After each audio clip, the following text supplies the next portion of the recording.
takway curry,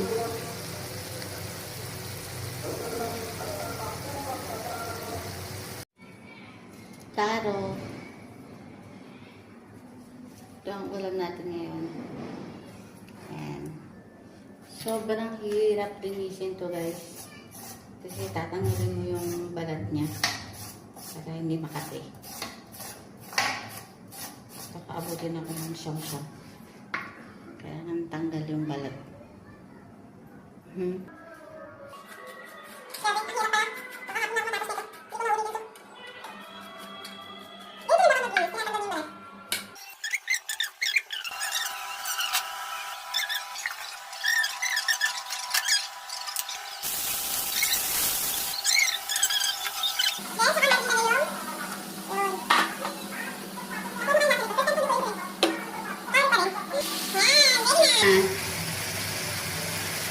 Curry pa rin, ano?